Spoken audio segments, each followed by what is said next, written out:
السلام علیکم پیارے دوستو، ہم اپنے چینل وظائف امید کی کرن میں آپ سب کو خوش آمدید کہتے ہیں۔ امید ہے کہ آپ دوست احباب خیر و عافیت سے ہوں گے۔ ہماری دعا ہے کہ اللہ پاک آپ سب کو خیر و عافیت سے رکھے۔ ناظرین، ہم نے پچھلے ویڈیو میں اللہ تعالیٰ کے صفاتی ناموں کا جو سلسلہ شروع کیا ہے، ان میں سے آج ہم ایک اور نام کو تفصیل سے بتائیں گے۔ تو ویڈیو شروع کرنے سے پہلے ہمارے آپ سے گزارش ہے کہ آپ نے ابھی تک ہمارے چینل کو سبسکرائب نہیں کیا ہے تو ہمارے چینل کو ضرور سبسکرائب کریں اور ساتھ ہی لگی گھنٹی کی نشان کو دبانا نہ بھولیے۔ تو چلیے ویڈیو کا آغاز کرتے ہیں۔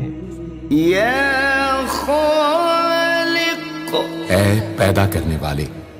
اس نام کا مطلب انداز کے ساتھ ہر چیز کو پیدا کرنے والا ہے۔ اس نام کا پڑھنے والا اپنے غصے پر قابو رکھے گا۔ اس کے فوائد یہ ہے، اگر لڑائی کے وقت کوئی انسان اس کو 300 بار پڑھے تو اس کو دشمن فتح حاصل ہوگی۔ اگر کسی عورت کا حمل ساکت ہو جائے تو اسے چاہیے کہ 7 دن تک روزانہ 7000 مرتبہ عشاء کی نماز کے بعد یا خالق کو پڑھے، اور اس کے پہلے اور آخر میں 3 مرتبہ درود شریف پڑھے، اور پھر وظیفہ ختم کرنے کے بعد روزانہ 7 دن تک پانی کو دم کر کے عورت کو پھیلائے اور اس نام کا تعویذ بنا کر گلے میں ڈال لے تو اللہ کی فضل و کرم سے عورت کو حمل رہ جائے گا، اور پھر بچہ پیدا ہونے کے بعد عورت کے گلے سے تعویذ نکال کر بچے کے گلے میں ڈال لے تو اللہ کی فضل و کرم سے بچے کی عمر بھی لمبی ہوگی۔ امید کرتا ہوں کہ آپ کو یہ ویڈیو پسند آئی ہوگی۔ ملتے ہیں اگلے ویڈیو میں، تب تک کے لیے اللہ حافظ۔